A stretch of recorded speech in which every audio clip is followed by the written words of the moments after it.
Welcome to SVL Free News and Views for Wednesday, September the 19th. I'm here in front of the YMCA. I'm living up to my promise yesterday. I said I was going to come and give blood. I'm here to do that. First of all, I want to thank our sponsors, Mitchell College, Randy Marion, Piedmont Healthcare, Blue Harbor Bank, Fast Fields, Key to Escape, the Escape Room, Statesville Family YMCA, and Crossroads Cycling. I got a special guest to enter the show. Come on over here. Here's one of my high school teachers, Don Haynes.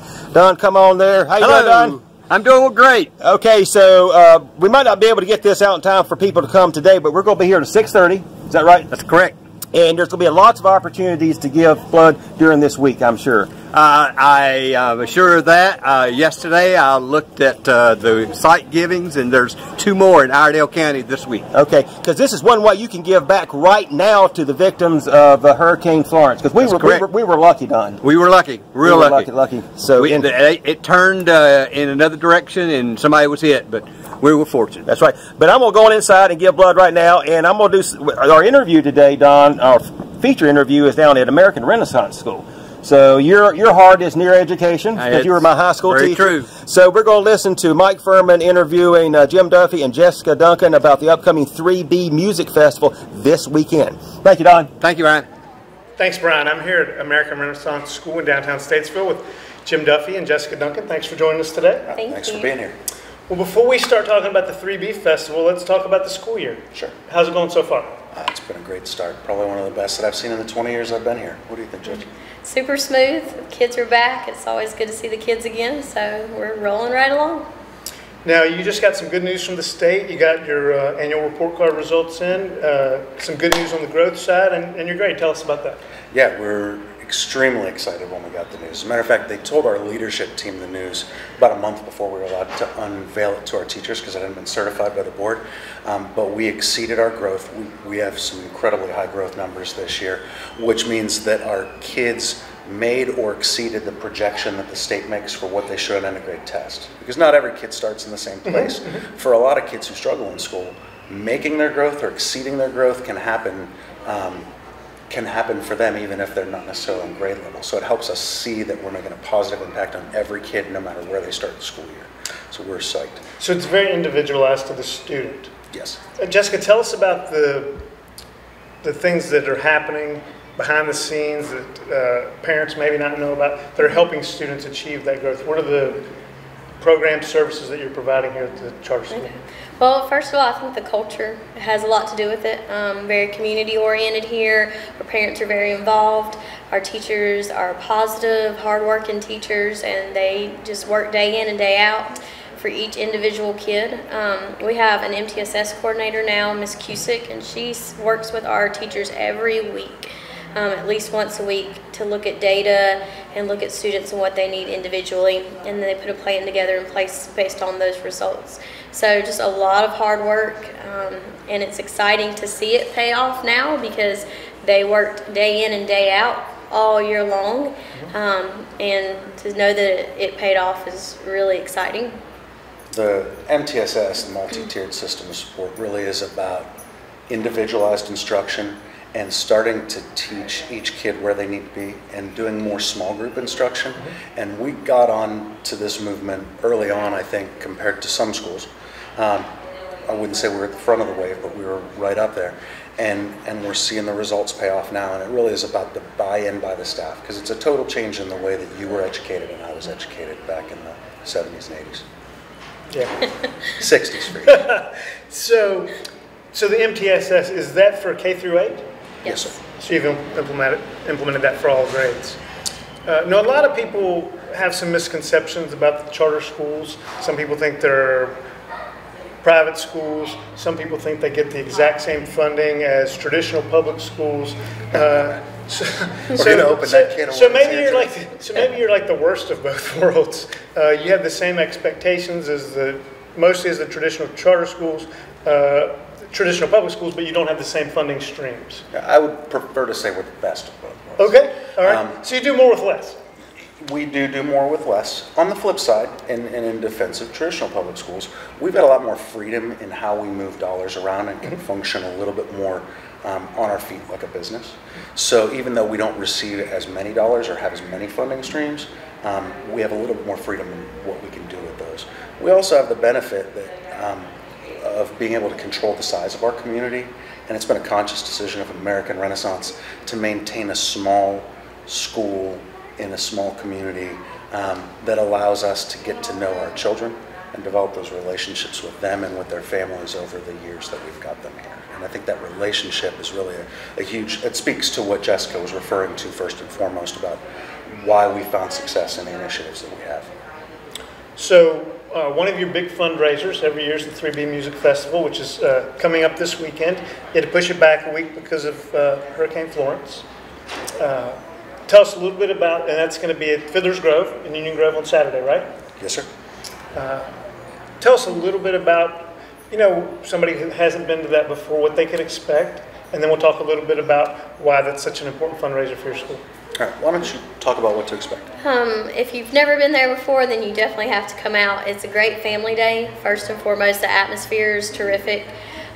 Lots of music all day. We have craft vendors, food vendors. Most of the feedback from parents is that they like the feel of it. They like that they can come out and have a calm day and listen to music, and they don't have to worry about their children running around playing.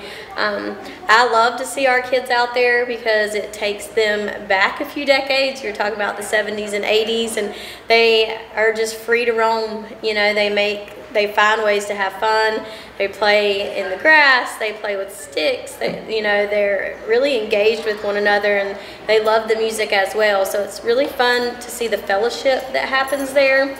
It's not just a school event. It's open to the public, and there's a variety of music, so there's something for everyone. But overall, it's just a really great family day. And is that from 10 to 6, is that right? It's from about 11 until 8 p.m. 11 to 8. Yeah, we had to make some adjustments with the change. Some of our lineup has changed from what our original lineup was. But overwhelmingly, we've had great support from the bands that were going to be there the first time and the new ones that came to fill in with flexibility. And the support for the school, because none of them asked for a dime to come and play this year. Every single band that's playing is playing for free. Yeah. And we really owe it a lot of gratitude to Highland Canine Training. They've been our sponsor for 3 consecutive years now at our top sponsorship level. And we really couldn't have this event and have it be as impactful on our fundraising here at school without them. Now, is there anything new this year? Is there laser tag maybe? Something? Well, yes, there is laser tag. I guess you've read the poster. Yeah, we actually have had a group of volunteers from a local church who's offered to run our children's area, and they're going to have a Gaga pit, if you're familiar with Gaga. If you're not, come on out, I'll play you. Okay.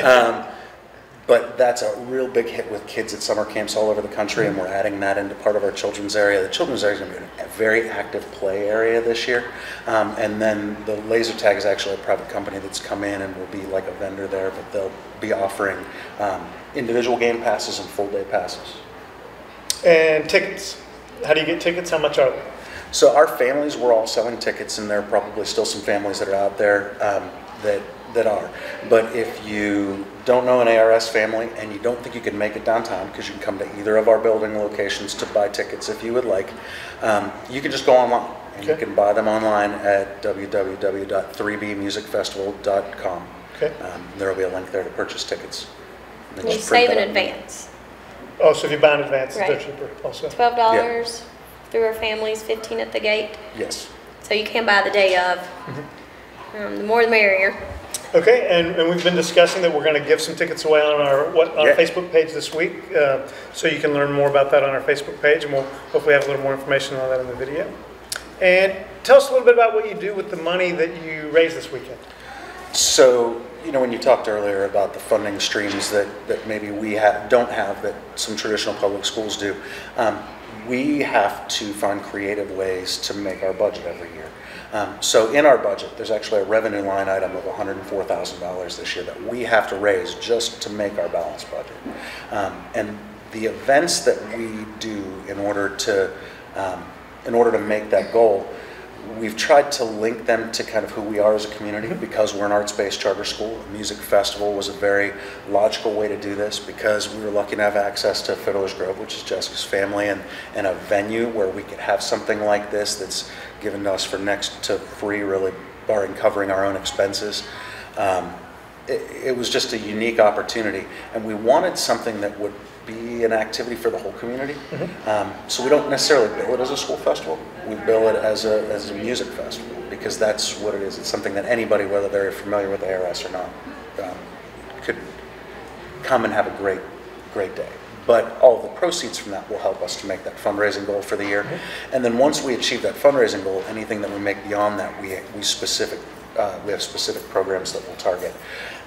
For example, it's been a while since you've been to the elementary school here. You may have noticed that we added a secondary door when you come in, so that any parent or visitor coming in has to get buzzed in once, identify themselves, and get buzzed in a second time. And that was paid for not through capital funding that comes from the state, but through money that we raised through our annual fund last year. Okay, so the funding goes for instructional purposes, safety and security, student welfare, all those things. All those sort of things. Okay, well, good luck this weekend. I hope the weather holds out for you, and thanks for taking the time to talk with us. Are you coming out? I'm going to try to be there. Bringing the family? Trying. All right. Okay, there you have it. Interview with American Renaissance, both Jim Duffey and Jessica Duncan, about the 3B Music Fest coming up this weekend. And as I promised, I'm here ready to go to give blood. And who do I have? Let's see, listed right beside of me right there. Hey, how you doing? All right, how are you? So she's ready to get me prepped for the giving blood. So if you don't make this one, we'll be here at 6:30 tonight, but if you don't make this one, there's other opportunities, because this is a way you can give back to the victims of the Hurricane Florence. We were lucky in State Coronado County, so give back, give the gift of life, and do that today. And as usual, go to svlfreenews.com to sign up for your email edition every morning at 5 a.m. And we'll see you on Friday. Thanks a lot. Have a good day.